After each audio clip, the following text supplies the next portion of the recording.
ముఖ్యమైన అధికార విధులు ఉంటే మినహా ప్రతిరోజు ఆయన సచివాలయానికి హాజరయ్యేవారు. వారంలో 5 రోజులు ఖచ్చితంగా సచివాలయంలో ఉండేవారు. సచివాలయం అంటే పాలనా కేంద్రం కావున అక్కడికి సీఎంతో పాటు మంత్రులు, అధికారులు, సిబ్బంది సమయానికి అనుగుణంగా వచ్చేలా చంద్రబాబు పాలన సాగింది. మంత్రుల హాజరు తప్పనిసరిగా ఉండేలా చర్యలు తీసుకున్నారు. ఇదిలా ఉంటే ప్రతిపక్ష నేతలపై పగ సాధించడానికి జగన్ కి పదవి దక్కినట్లయింది. ఒక ముక్కలో చెప్పాలంటే పాలన ఎలా చేయకూడదో చెప్పడానికి జగన్ సర్కారే ఒక ఉదాహరణ. అధికారంలో ఉన్న 5 ఏళ్లు ప్రజలను దూరంగా ఉంచారు. తాను ప్యాలెస్ వీడి బయటికి అడుగుపెట్టినప్పుడు పరదాలు, బారికేడ్లతో ప్రజలను ఆమడు దూరం ఉంచారు. ఇక జగన్ అవినీతి గురించి రోజుల కొద్దీ కథలుగా చెప్పుకోవచ్చు. ఇసుక, కొండలు, గుట్టలు, గనులు, ప్రకృతి వనరులను దేన్ని వదలకుండా దోచేశారు. మద్యంలో వేల కోట్లు కొల్లగొట్టారు. దేశంలో ఏ ముఖ్యమంత్రి కూడా జగన్ల అధికారాన్ని అనుభవించి ఉండరేమో.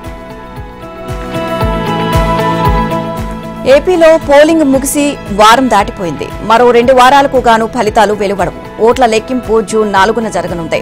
ఇంకా చాలా సమయం ఉండడంతో వివిధ రాజకీయ పార్టీలు, అభ్యర్థులు నిత్యం ఓట్ల లెక్కలు, విశ్లేషణలో మునిగి తేలుతున్నారు. ఏ వర్గం ప్రజలు ఎవరికి ఓటేసి ఉంటారో అన్న అంచనాలపై లోతుగా చర్చించుకుంటున్నారు. ప్రత్యర్థి శిబిరం అంచనాలు ఎలా ఉన్నాయి అని ఆరాలు తీస్తున్నారు. ఈ సమాలోచనలు గొడవలు తాముంటే మధ్యలో పందెం రాయుల దెబ్బకు నేతలు తలలు పట్టుకుంటున్నారు. ఈ నెల 13న రాష్ట్రంలో జరిగిన పోలింగ్ సరళి ఎవరికి అనుకూలంగా ఉందో తెలుసుకోవడానికి ప్రధాన పార్టీలు ఇప్పటికే తమ సాంకేతిక బృందాలతో విశ్లేషణలు తయారు చేయించుకున్నాయి. ఈ బృందాలు రకరకాల నమూనాలతో లెక్కలు కట్టి ఏ పార్టీకి ఎన్ని సీట్లు వస్తాయో విశ్లేషించి తమను వినియోగించుకున్న పార్టీలకు నివేదికలు అందజేశాయి. ఇక అన్ని పార్టీల్లో ఈ కసరత్తు ఇప్పటికే పూర్తయింది. క్షేత్రస్థాయి సమాచారంతో ఈ నివేదికలను సరిపోల్చుకునే పనిని కొత్తగా ఈ బృందాలకు అప్పగించారు. ఉదాహరణకు విదేశీ పర్యటనకు వెళ్లే ముందు తమ పార్టీ కోసం పనిచేసిన సాంకేతిక బృందాలతో టీడీపీ అధినేత చంద్రబాబు సుమారు 2 గంటల పాటు సమావేశమయ్యారు.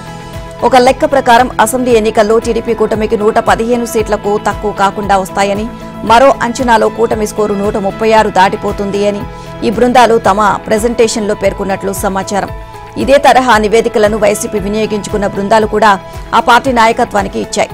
పరిస్థితి పోటాపోటీగా ఉంది అని అవి పేర్కొన్నట్లు రాజకీయ వర్గాల్లో ప్రచారం జరుగుతోంది.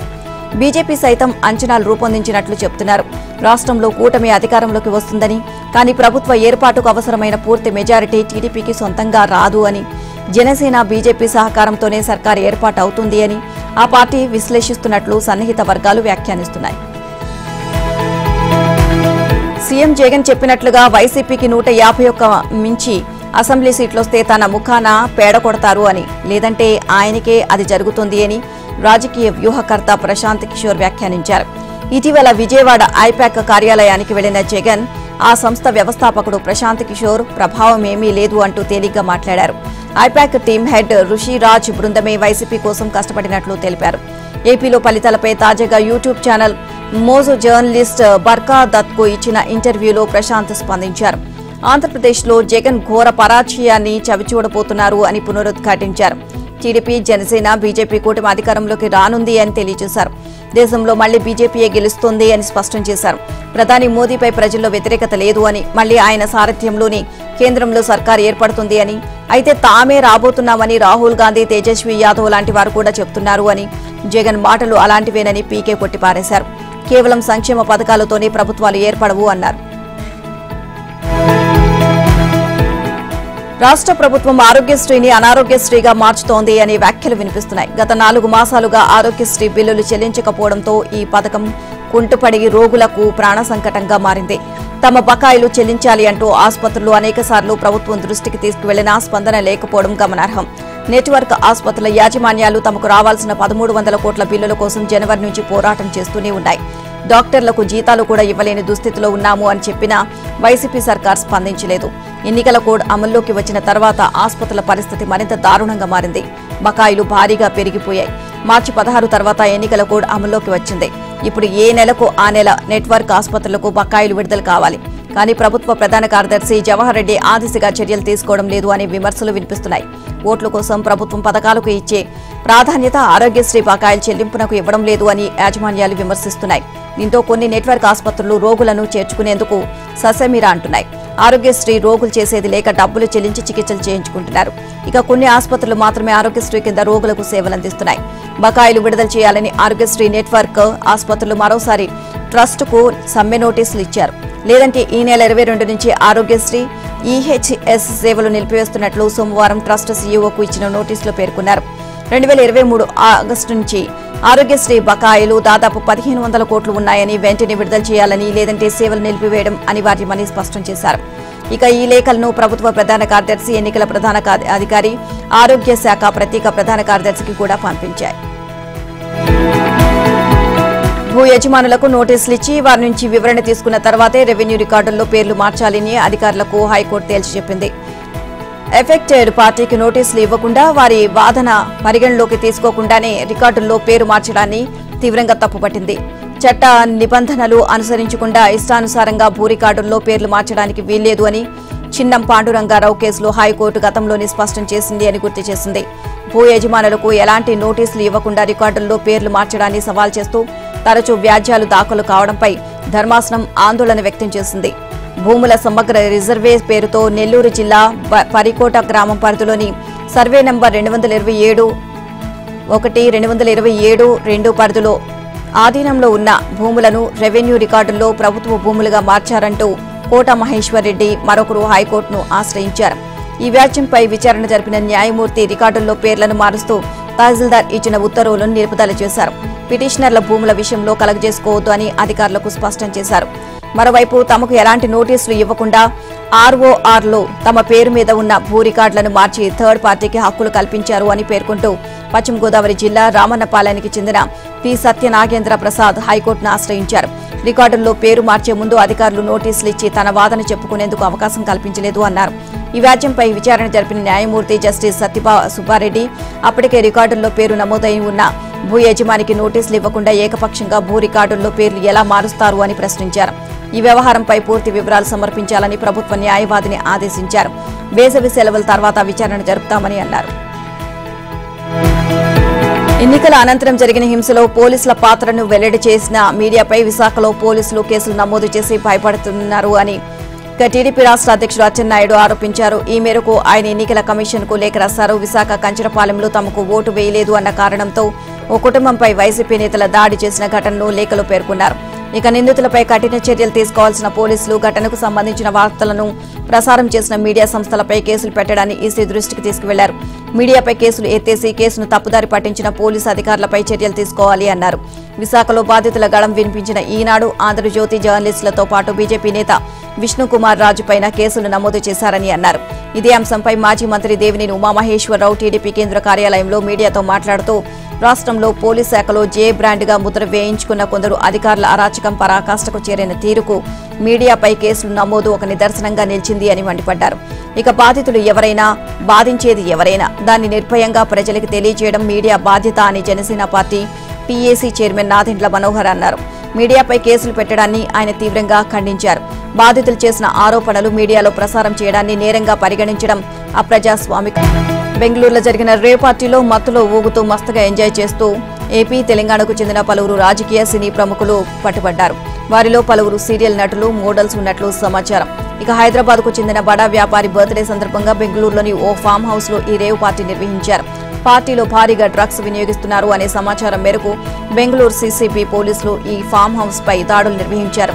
ఈ దాడిలో 2 తెలుగు రాష్ట్రాలకు చెందిన రాజకీయ నేతలతో పాటు టాలీవుడ్ నటులు, మోడల్స్ మాదక ద్రవ్యాలు వినియోగిస్తూ అడ్డంగా దొరికిపోయారు. 5గురిపై పోలీసులు కేసు నమోదు చేశారు.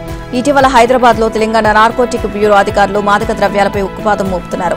దీంతో సదరు వ్యాపారి బెంగళూరు పరిధిలోని జిఆర్ ఫామ్ హౌస్ లో బర్త్డే పార్టీ పేరుతో రహస్యంగా రేవ్ పార్టీ నిర్వహించినట్లు తెలుస్తోంది. ఇక ఈ పార్టీకి హాజరైన వారిలో తెలుగు రాష్ట్రాల రాజకీయ నేతలు, సినీ, టీవీ నటులు, మోడల్స్ కూడా ఉన్నట్లు ఇక సమాచారం. పార్టీలో మద్యంతో పాటు పెద్ద ఎత్తున డ్రగ్స్ వినియోగించినట్లు తెలిసింది. సమాచారం తెలుసుకున్న బెంగళూరు సీసీబీ పోలీసులు ఈ ఫామ్ హౌస్ పై దాడి చేసి పార్టీలో పాల్గొన్న సుమారు 100 మంది యువతీ యువకులను అదుపులోకి తీసుకున్నారు.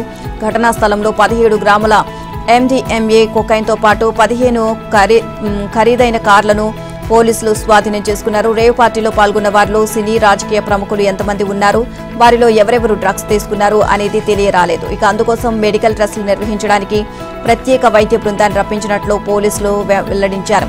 ఇక పట్టుబడ్డ వారికి ప్రస్తుతం వైద్య పరీక్షలు జరుగుతున్నాయని తెలిపారు. ఆ తర్వాతనే పూర్తి వివరాలు వెల్లడిస్తామని చెప్పారు.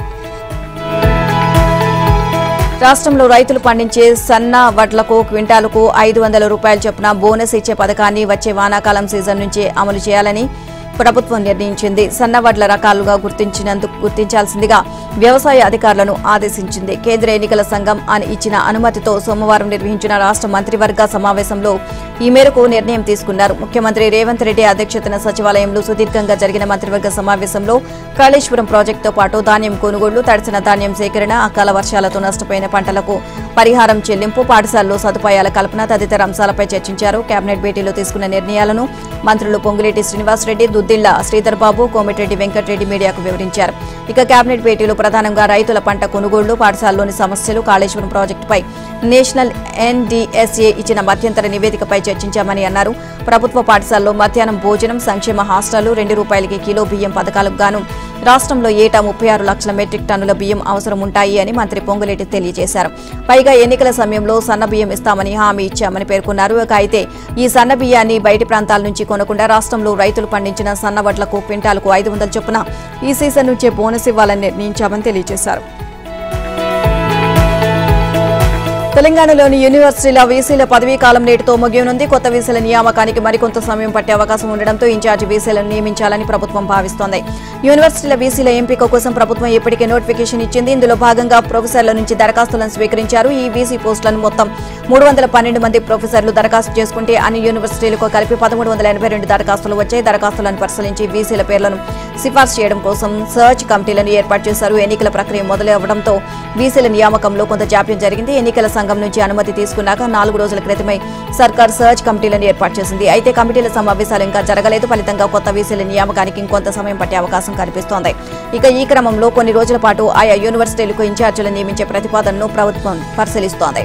ఇన్ఛార్జీలుగా IAS అధికారులను నియమించే అవకాశం కనిపిస్తోంది. తమ పదవీ కాలం ముగుస్తుండటంతో పలు యూనివర్సిటీల వీసీలు హడావిడిగా బిల్లులను క్లియర్ చేస్తున్నట్లు ఆరోపణలున్నాయి. గత 3 ఏళ్లుగా కొనసాగుతున్న వీసీలు తమ పదవీ కాలం చివరి దశలో ఇలా పెండింగ్ బిల్లులను క్లియర్ చేయడం పట్ల పలు అనుమానాలు వ్యక్తమవుతున్నాయి. ఉస్మానియా, JNAFA వంటి పలు యూనివర్సిటీలో కోట్ల రూపాయల్లో పాత బిల్లులను చెల్లించినట్లు తెలిసింది. అయితే ప్రస్తుతం ఉన్న ఒక్కో వీసీపై 2 అంకెల ఫిర్యాదులు వస్తున్నాయి. ఇప్పటికే కాకతీయ యూనివర్సిటీ వీసీపై విజిలెన్స్ ఎంక్వైరీకి ప్రభుత్వం ఆదేశించింది.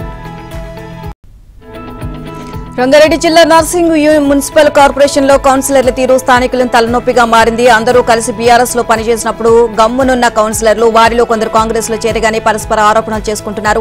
ఒకరిపై ఒకరు దుమ్మెత్తి పోసుకుంటున్నారు. ఇక నర్సింగ్ లో 1608 గజాల భూమిని కబ్జా చేశారు అంటూ వస్తున్న ఆరోపణలపై మాజీ municipal vice chairman Venkatesh Yadav స్పందించారు. తాను కబ్జా చేసినట్లు నిరూపిస్తే దేనికైనా సిద్ధము అన్నారు. కోకాపేట్ కౌన్సిలర్ శివారెడ్డి, గండిపేట కౌన్సిలర్ గణేష్లు జనాలను పీడించి డబ్బులు వసూలు చేశారని ఆయన ఆరోపించారు.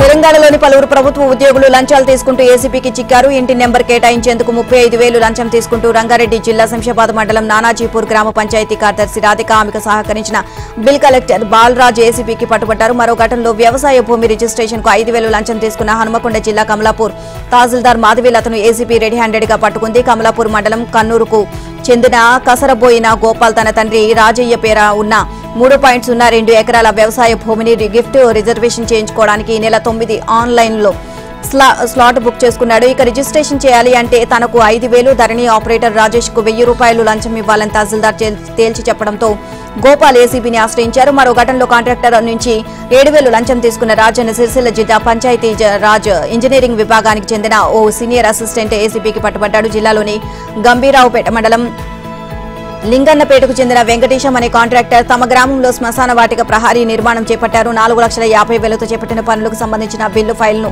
చీఫ్ ప్లానింగ్ అధికారికి పంపేందుకు భాస్కర్రావు 8,000 లంచం డిమాండ్ చేశాడు. ఇక వెంకటేశం ఏసీబీకి ఫిర్యాదు చేయగా అధికారులు భాస్కర్రావు 7,000 లంచం తీసుకుంటుండగా పట్టుబడ్డారు. ఇప్పటిదాకా ఏడాది ఏసీబీ ట్రాప్ ఆదాయానికి మించిన ఆస్తులకు సంబంధించి మొత్తం 67 కేసులు నమోదు చేసింది. గతంతో పోలిస్తే 5 నెలల్లో ఇన్ని కేసులు నమోదు కావడం విశేషం. తెలంగాణ ఈసెట్ ఫలితాలు విడుదలయ్యాయి. హైదరాబాద్ మాసప్ ట్యాంక్లోని ఉన్నత విద్యామండలి కార్యాలయంలో ఉన్నత విద్యామండలి chairman Limbadri OU VC Ravinder Yadav ఇక ఫలితాలను విడుదల చేశారు. పాలిటెక్నిక్, డిప్లొమా, బీఎస్సీ విద్యార్థులు లేటరల్ ఎంట్రీ ద్వారా బీటెక్, బీ ఫార్మసీ రెండో ఏడాదిలో ప్రవేశానికి ఈసెట్ ను విద్యాశాఖ అధికారులు నిర్వహించారు. తెలంగాణ వ్యాప్తంగా 23,330 మంది విద్యార్థులు ఈసెట్ రాయిగా 22,365 మంది విద్యార్థులు క్వాలిఫై అయ్యారు. ఇక ఈసెట్ లో 95.86% మంది విద్యార్థులు క్వాలిఫై కాగా బీఎస్సీ మ్యాథ్స్ లో పెద్దపల్లికి చెందిన యాదగిరి మొదటి ర్యాంకు సాధించారు. కెమికల్ ఇంజనీరింగ్ లో ఏపీకి చెందిన మనోహర్ మొదటి ర్యాంకు సాధించారు. ఈసెట్ లో క్వాలిఫై అయిన విద్యార్థులను ఉన్నత విద్యాశాఖ అధికారులు అభినందించారు. జూన్ 2 నుంచి బీటెక్, బీ ఫార్మసీ ద్వితీయ సంవత్సర అడ్మిషన్లు ప్రారంభమవుతాయని వారు తెలియజేశారు.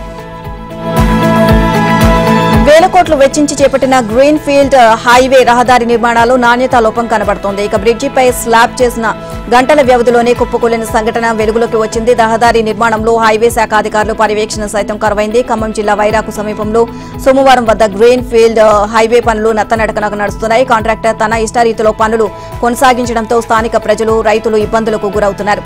ఖమ్మం జిల్లా వైరాకు సమీపంలో సోమవారం గ్రామం వద్ద హెచ్జీ ప్రైవేట్ లిమిటెడ్ సంస్థ అండర్ పాస్లను నిర్మిస్తోంది. జగ్గయ్యపేట వెళ్లే రాష్ట్రీయ ప్రధాన రహదారిలో వైరా, సోమవారం గ్రామాల మధ్య 33వ కిలోమీటర్ వద్ద రోడ్డు క్రాసింగ్ కోసం అండర్ పాస్ బ్రిడ్జిలతో పాటు దేవరపల్లి నుంచి ఖమ్మం వైపు వెళ్లేందుకు ఎగ్జిట్ ఇచ్చి సర్వీసు రోడ్ల నిర్మాణం జరుగుతోంది. ఇక దీనిలో భాగంగా దేవరపల్లి నుంచి ఖమ్మం వైపు వెళ్లే అండర్ పాస్ వంతెన స్లాబ్ నిర్మాణాన్ని చేపట్టి భారీ హైడ్రాలిక్ మిషన్ తో స్లాబ్ పైభాగంలో వైబ్రేషన్ చేశారు. ఇక ఈ వంతెన 132 అడుగుల పొడవు, 20 అడుగుల ఎత్తులో ఉండగా నాణ్యతా లోపంతో ఒక్కసారిగా ఈ స్లాబ్ కుప్పకూలిపోయింది. ఆ సమయంలో హైవేకు చెందిన ఇంజనీర్లతో పాటు కూలీలు పైనే ఉన్నారు. వారు స్లాబ్ తో పాటు కింద పడగా వారిలో 5గురికి స్వల్ప గాయాలయ్యాయి. కాంట్రాక్టర్ నిర్మాణ, సెంట్రింగ్ ఏర్పాట్లు నిర్లక్ష్యంతోనే స్లాబ్ కూలిపోయింది అన్న విమర్శలు వినిపిస్తున్నాయి. ఇక గ్రీన్ ఫీల్డ్ హైవే రహదారి నిర్మాణాల్లో నాణ్యతా లోపం కనిపిస్తోంది అని రాజకీయ నేతలు విమర్శిస్తున్నారు. రహదారుల వెంట దుమ్ము, పొల్యూషన్ ఏర్పడింది అన్నారు. వీటి వలన రహదారుల వెంట ప్రమాదాలు జరిగి ప్రయాణికులు ఇబ్బందులకు గురవుతారు అని ఆరోపించారు. ప్రాణహితకు వర్షాకాలం వచ్చే వరద తగ్గుముఖం పట్టాక మేడిగడ్డ బ్యారేజీకి ఎగువన తాత్కాలికంగా రాతికట్ట కట్టి నదీ ప్రవాహాన్ని లక్ష్మీ పంప్ హౌస్ కు మళ్లించి అన్నారం బ్యారేజీలోకి ఎత్తిపోయాలని రాష్ట్ర మంత్రివర్గం నిర్ణయించింది. మేడిగడ్డ బ్యారేజీ వద్ద ప్రస్తుతం నీటి నిల్వ చేసే అవకాశం లేనందున ఈ నిర్ణయం తీసుకున్నారు. గ్యాపియన్ వాల్ పద్ధతిలో ఇనుప మధ్యలో రాళ్లను కూర్చి 2.5 మీటర్లు ఎత్తుతో ఈ కట్టను నిర్మిస్తారు. మేడిగడ్డ బ్యారేజీలోని 7వ బ్లాకు కుంగిపోయి మరమ్మతులు, బ్యారేజీ పునరుద్ధరణ ఇప్పట్లో కుదిరే పని కాకపోవడంతో రాతి గోడ నిర్మాణం నిర్ణయం తీసుకున్నారు. వచ్చే సీజన్లో మేడిగడ్డ ఎగువన ఉన్న పంప్ హౌస్ల నుంచి పంపింగ్ ను యుద్ధ ప్రాతిపదికన చేపట్టి నీటిని ప్రాజెక్టు పరిధిలో జలాశయాల్లో నింపి సాగునీటి అవసరాలకు అందించనున్నారు. ఇక సచివాలయంలో ముఖ్యమంత్రి రేవంత్ రెడ్డి అధ్యక్షతన జరిగిన కేబినెట్ సమావేశంలో ఈ మేరకు నిర్ణయం తీసుకున్నారు. 3 బ్యారేజీల పరిస్థితిపై జాతీయ ఆనకట్టల భద్రతా సంస్థ ఇచ్చిన మధ్యంతర నివేదికను ఈ సమావేశంలో చర్చించారు. బ్యారేజీల పరిస్థితి ఏమిటి, వాటి పునరుద్ధరణకు ఏం చేయాలి అనే విషయమై ఏకకాలంలో 3 కేంద్ర సంస్థలతో అధ్యయనం చేయించాలి అని మంత్రివర్గం నిర్ణయించింది. ఇక కాళేశ్వరం ప్రాజెక్టులోని మేడిగడ్డ, అన్నారం, సుద్దేళ్ల బ్యారేజీలపై విచారణ జరుపుతున్న జస్టిస్ చంద్రఘోష్ కమిటీకి అవసరమైన పత్రాలన్నీ అందించాలి అని మంత్రివర్గం నీటిపారుదల శాఖకు స్పష్టం చేసింది. గతేడాది అక్టోబర్లో జాతీయ ఆనకట్టల భద్రతా సంస్థ నివేదికతో పాటు తాజాగా అందించిన మధ్యంతర నివేదికను, కాగ్ రిపోర్టుతో పాటు విజిలెన్స్ అండ్ ఎన్ఫోర్స్మెంట్ మధ్యంతర నివేదికను కమిషన్ కు అందించింది. ఇక విచారణకు పూర్తి సహకారం అందించాలని మంత్రివర్గం అధికారులకు సూచించింది. విచారణ నివేదిక చేతికి అందాక దోషులపై చర్యలు తీసుకోవాలని నిర్ణయం తీసుకుంది. తెలంగాణలో కేసీఆర్ ను ఓడించినట్లే ఏపీలో జగన్ ను అక్కడి ప్రజలు ఓడించడం ఖాయము అని బీజేపీ రాష్ట్ర అధ్యక్షుడు కేంద్ర మంత్రి కిషన్ రెడ్డి స్పష్టం చేశారు. కేసీఆర్ ను అహంకారం ఓడించింది అని ఇప్పుడు జగన్ విషయంలోనూ అదే జరగబోతోంది అని అన్నారు. జగన్ ఇచ్చిన ఉచితాలకు ఆయన ఇంట్లో కూర్చొని గెలవాలని, కానీ అక్కడ అంత సీన్ లేదు అన్నారు. అభివృద్ధిపై దృష్టి పెడితే మరోలా ఉండేది అని అన్నారు. ఏపీలో కూటమిదే అధికారం అని స్పష్టం చేశారు. బీజేపీ రాష్ట్ర కార్యాలయంలో కిషన్ రెడ్డి మీడియాతో కొద్దిసేపు చిట్ చాట్ చేశారు. ఖమ్మం, వరంగల్, నల్గొండ పట్టభద్రుల ఎమ్మెల్సీ ఎన్నికల్లో బీజేపీ విజయం ఖాయమని అన్నారు. బీఆర్ఎస్ ప్రభావం ఎక్కడా లేదు అని, కాంగ్రెస్ అభ్యర్థికి క్యాడర్ సహకరించడం లేదు అని కిషన్ రెడ్డి విమర్శించారు. పార్లమెంటు ఎన్నికలు ముగియగానే ఎమ్మెల్సీ ఎన్నిక రావడం తమకు కలిసి వచ్చింది అని కిషన్ రెడ్డి అన్నారు. రాజకీయాల్లో విజయం, అధికారం ఎప్పుడు ఏ ఒక్కరి సొత్తు కాదని బీఆర్ఎస్ వర్కింగ్ ప్రెసిడెంట్, మాజీ మంత్రి కేటీఆర్ అన్నారు. ప్రజా తీర్పుకు కట్టుబడి సుపరిపాలన అందించాలని సూచించారు. ప్రతిపక్షం ఉంటేనే ప్రజలకు సుపరిపాలన అందుతుంది అన్నారు. పట్టభద్రుల ఎమ్మెల్సీ ఎన్నికల్లో బీఆర్ఎస్ అభ్యర్థి ఏనుగుల రాజేష్ రెడ్డి విజయాన్ని ఆకాంక్షిస్తూ సోమవారం ఉమ్మడి ఖమ్మం జిల్లాలోని ఇల్లెందు, కొత్తగూడెం, ఖమ్మంలో కేటీఆర్ ప్రచారం నిర్వహించారు. పట్టభద్రులతో నిర్వహించిన సమావేశాల్లో మాట్లాడారు. ఎమ్మెల్సీ ఎన్నికల్లో మళ్లీ మోసం చేసేందుకు సీఎం రేవంత్ రెడ్డి బృందం బయలుదేరింది అని విమర్శించారు. మాయమాటలతో గారడీ చేసేందుకు వస్తున్న కాంగ్రెస్ కు ఓటు వేయవద్దు అన్నారు. అలవి కాని హామీలతో అధికారంలోకి వచ్చి రేవంత్ రెడ్డి ఇప్పుడు వాటిని అమలు చేస్తున్నారా అని ప్రశ్నించారు. బీఆర్ఎస్ 10 ఏళ్ల పాలనలో 2 లక్షల ప్రభుత్వ ఉద్యోగాలను భర్తీ చేసిన చెప్పుకోలేకపోయారని కేటీఆర్ అన్నారు. ఇక ఏ నోటిఫికేషన్ ఇవ్వకుండానే ఉద్యోగాలు ఇచ్చినట్లు రేవంత్ రెడ్డి అబద్దాలు చెబుతున్నారు అని ఆరోపించారు. కాంగ్రెస్ లేదా బీజేపీ పాలిత ప్రాంతాల్లో ఎక్కడైనా 2 లక్షల ఉద్యోగాలు ఇచ్చినట్లు నిరూపిస్తే ఎమ్మెల్యే పదవికి రాజీనామా చేస్తాను అని సవాల్ చేశారు. తెలంగాణలో వైద్య విద్య అడ్మిషన్ విషయంలో స్థానికత ఈడబ్ల్యూఎస్ కోటాపై సర్కార్ నుంచి స్పష్టత కరువైంది. వీటిపై వెంటనే నిర్ణయం తీసుకోవాలని, లేదంటే తీవ్రంగా నష్టపోయే ప్రమాదం ఉందని విద్యార్థులు వారి తల్లిదండ్రులు వాపోతున్నారు. దేశవ్యాప్తంగా నీట్ ఫలితాలు జూన్ 14న రానున్నాయి. తర్వాత వారం 10 రోజుల్లోనే హెల్త్ యూనివర్సిటీ నోటిఫికేషన్ జారీ చేస్తుంది. అంటే సరిగ్గా నెల రోజుల్లో ఎంబీబీఎస్ ప్రవేశాల నోటిఫికేషన్ విడుదల కానుంది. ఆలోగా వైద్య విద్య ప్రవేశాలకు సంబంధించిన స్థానికతను తేల్చాల్సి ఉంది. వాస్తవానికి విభజన చట్టం ప్రకారం అన్ని రకాల ఉన్నత విద్యా సంస్థల్లో 15% కన్వీనర్ కోటా సీట్లను ఏపీ, తెలంగాణ విద్యార్థుల కోసం కేటాయించారు. మెరిట్ ఆధారంగా 2 రాష్ట్రాల విద్యార్థులకు సీట్లు కేటాయిస్తున్నారు. ఇదే తీరులో తెలంగాణ విద్యార్థులకు ఏపీలో అవకాశం ఉంటుంది. అయితే అటు నుంచి ఇటువైపు వస్తున్నారే తప్ప రాష్ట్ర విద్యార్థులు ఎవరు ఏపీకి వెళ్లడం లేదు అని నిపుణులు చెబుతున్నారు. 10 ఏళ్లుగా ఈ చట్టం కింద తెలంగాణలోని మెడికల్ కాలేజీల్లో ఏపీ విద్యార్థులకు ప్రవేశాలు కల్పించారు. అయితే రాష్ట్ర విభజన తిరిగి 10 ఏళ్లు దాటుతున్న నేపథ్యంలో జూన్ 2 తర్వాత జారీ చేసిన నోటిఫికేషన్లకు కొత్త స్థానికత విధానం అమలు చేయాల్సి ఉంటుంది. ఈ మేరకు స్థానికతను నిర్వచిస్తూ ప్రభుత్వం ఉత్తర్వులు జారీ చేయాలి. అయితే ఈ ఏడాది పాత పద్ధతిలోనే ఇంజనీరింగ్ ప్రవేశాలు కల్పించాలని రాష్ట్ర ప్రభుత్వం నిర్ణయించింది. ఈ నేపథ్యంలో వైద్య విద్య ప్రవేశాలపై సర్కారు ఎలాంటి నిర్ణయం తీసుకుంటుంది, స్థానికతను ఏ విధంగా నిర్ణయిస్తుంది అనే అంశాలపై విద్యార్థుల్లో ఉత్కంఠ అయితే నెలకొంది. దక్షిణాది రాష్ట్రాల్లో అన్ని పార్టీల కన్నా బీజేపీకి ఎక్కువ సీట్లు వస్తాయని ప్రధాని మోదీ అన్నారు. దక్షిణాది భారీ విజయాలతో ఎన్డీఏ భాగస్వామ్య పక్షాలతో కలిపి 400 సీట్లు దాటుతామని విశ్వాసం వ్యక్తం చేశారు. మరోసారి మోదీ సర్కార్ 4వ తారీఖున 400 సీట్లు నినాదంతో దేశవ్యాప్త ప్రచారం చేసినట్లు చెప్పారు. పీటీఐ వారా సంస్థకు ఇంటర్వ్యూ ఇచ్చిన ఆయన దక్షిణాది రాష్ట్రాల్లో బీజేపీకి బలం లేదు అన్న ప్రచారాన్ని ఈసారి ఎన్నికల్లో పటాపంచలు చేస్తామని అన్నారు. తమ మిత్రపక్షాలు కూడా దక్షిణాదిలో పెద్ద ఎత్తున సీట్లు గెలవబోతున్నామని తెలియజేశారు. ఓట్ల శాతం భారీగా పెరగనుంది అని ప్రకటించారు. దక్షిణాదిలో 131 సీట్లుంటే గత లోక్సభ ఎన్నికల్లో బీజేపీ 29 సీట్లు గెలిచి దక్షిణాదిలో అతిపెద్ద పార్టీగా నిలిచింది. ఒడిశా, బెంగాల్లో కూడా బీజేపీకి పెరుగుతున్న మద్దతు చూసి ఇతర పార్టీలకు, మీడియా సంస్థలకు రాత్రిళ్లు నిద్రపట్టడం లేదు అని ప్రధాని మోదీ వ్యాఖ్యానించారు. రెడ్ కారిడార్ గా పేరొందిన ప్రాంతం కాషాయ కారిడార్ గా మారిపోనుంది అని ప్రకటించారు. ఇక కాంగ్రెస్ నేతృత్వంలోని ఇండి కూటమి గత 4 దశలో ఎన్నికల్లో కొన్ని రాష్ట్రాల్లో ఖాతా తెరవని పరిస్థితి అయితే నెలకొంది అని చెప్పారు. తాము ఏ రాష్ట్రానికి సంబంధించి ఏ నిర్ణయం తీసుకున్నా దేశ ప్రయోజనాలు దృష్టిలో పెట్టుకుని తీసుకుంటామని అన్నారు. బీజేపీ అంటే ఉత్తరాది పార్టీ అని, బనియా బ్రాహ్మిన్ పార్టీ అని పథకం ప్రకారం చేసిన దుష్ప్రచారాన్ని ఎన్నికలతో పటాపంచలు చేస్తామని మోదీ ప్రకటించారు. 3వసారి అధికారానికి రాగానే ఉమ్మడి పౌర స్మృతి, జమిలి ఎన్నికలను ఖచ్చితంగా అమలు చేస్తామని ప్రధాని మోదీ ప్రకటించారు. సార్వత్రిక ఎన్నికల 5వ దశలో దేశవ్యాప్తంగా 60.09% పోలింగ్ నమోదైంది. సోమవారం రాత్రి 11:30 అందిన సమాచారాన్ని బట్టి ఈ మేరకు పోలింగ్ శాతం నమోదైనట్లు కేంద్ర ఎన్నికల సంఘం ఒక ప్రకటనలో తెలిపింది. జమ్మూ కాశ్మీర్లోని బారాముల్లా నియోజకవర్గంలో గత 35 ఏళ్లలో ఎన్నడూ లేని విధంగా ఓటర్లు ఓటు హక్కును వినియోగించుకున్నారు. 54.49% పోలింగ్ బారాముల్లాలో నమోదైనట్లు ఈసీ తెలియజేసింది. ఇక 5వ దశలో భాగంగా సోమవారం 8 రాష్ట్రాలు, కేంద్రపాలిత ప్రాంతాల్లో 49 పార్లమెంటు స్థానాలు ఎన్నికలు జరిగాయి. 5వ దశ పూర్తి కావడంతో ఇప్పటి వరకు దేశవ్యాప్తంగా 25 రాష్ట్రాలు, కేంద్రపాలిత ప్రాంతాల్లోని 428 సీట్లకు ఎన్నికలు పూర్తయ్యాయి. ఒడిశాలోని 63 అసెంబ్లీ సీట్లకు ఎన్నికలు ముగిశాయి. అయితే టీఎంసీ అధినేత్రి మమతా బెనర్జీ సోదరుడు బాబు బెనర్జీ ఓటర్ జాబితాలో పేరు లేక ఓటు వేయలేకపోయారు. దేశంలో పెను మార్పు సంభవిస్తుంది అని రాహుల్ గాంధీ అన్నారు. రాజ్యాంగాన్ని, ప్రజాస్వామ్యాన్ని కాపాడేందుకు ప్రజలు అండగా ఉన్నారని అన్నారు. 5వ దశలో భాగంగా సోమవారం 6 రాష్ట్రాలు, 2 కేంద్ర పాలిత ప్రాంతాల్లో 49 స్థానాలకు ఎన్నికలు జరుగుతున్న సందర్భంగా రాహుల్ ఎక్స్ లో ఓ పోస్ట్ పెట్టారు. మొదటి 4 దశల్లో ప్రజలు రాజ్యాంగాన్ని, ప్రజాస్వామ్యాన్ని కాపాడేందుకు అండగా నిలిచారని స్పష్టమైంది అని ఆయన తెలియజేశారు. దేశం విద్వేష రాజకీయాలతో విసిగిపోయి ఉందని, ప్రస్తుతం ప్రజలు అసలైన సమస్యల గురించి ఆలోచించి ఓటు వేస్తున్నారని, బీజేపీతో పోరాడుతున్నారని అన్నారు. తాను పోటీ చేస్తున్న రాయ్బరేలీలోని పలు పోలింగ్ కేంద్రాలను రాహుల్ సందర్శించారు. అక్కడ ఉన్న చిన్నారులను సరదాగా పలకరించారు, స్థానికులతో ముచ్చటించారు. పోలింగ్ కేంద్రాల వద్ద ఉన్న ప్రజలను రాహుల్తో ఫోటోలు దిగేందుకు పోటీ పట్టారు. రాహుల్ వారందరితో ఎంతో ఓపికగా సెల్ఫీలు దిగారు. ఇక అనంతరం రాయ్బరేలీలోని ఓ హనుమాన్ ఆలయానికి వెళ్లి పూజలు చేశారు. అంతకుముందు అక్కడి ప్రజలు రాహుల్ కు ఘన స్వాగతం పలికారు. రాహుల్ రాహుల్ అంటూ నినాదాలు హోరెత్తించారు. నైరుతి బంగాళాఖాతంలో రేపు అల్పపీడనం ఏర్పడనుంది. ఇది ఈశాన్యంగా పయనించి ఈ నెల 24వ తేదీ నాటికి మధ్య బంగాళాఖాతంలోకి ప్రవేశించి అక్కడ వాయుగుండంగా బలపడనుంది. ఈ నెలాఖరుకల్లా ఇది తుఫాన్గా మారే అవకాశాలు తోసిపుచ్చలేము అని భారత వాతావరణ శాఖ తెలియజేసింది. అయితే దీన్ని ముందే నిర్ధారించడం తొందరపాటే అవుతుంది అని పేర్కొంది. అందుకే తుఫానుగా మారే విషయంపై అధికారికంగా ప్రకటన చేయలేదు.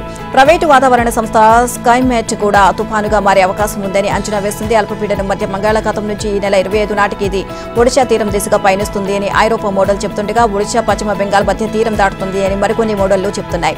ఇక 1-2 మోడళ్లు ఏపీ తీరం దిశగా వస్తుంది అని తెలియజేస్తున్నాయి. ఈ నేపథ్యంలో పశ్చిమ బెంగాల్, ఒడిశా, ఏపీలను జాతీయ విపత్తుల నిర్వహణ సంస్థ అప్రమత్తం చేసింది. వాయుగుండం గమనంపై బుధవారానికి మరింత స్పష్టత వస్తుంది అని వాతావరణ శాఖ తెలియజేశారు. ఇక ఎండ తీవ్రత, ద్రోణులు, ఆవర్తనాల ప్రభావంతో రాష్ట్రంలో పలు చోట్ల సోమవారం తేలికపాటి నుంచి ఒక మోస్తరు వర్షాలు, 2-3 చోట్ల భారీ వర్షాలు కురిశాయి. రాష్ట్రంలోని 30 ప్రాంతాలు పిడుగులతో కూడిన వర్షాలు పడ్డాయి.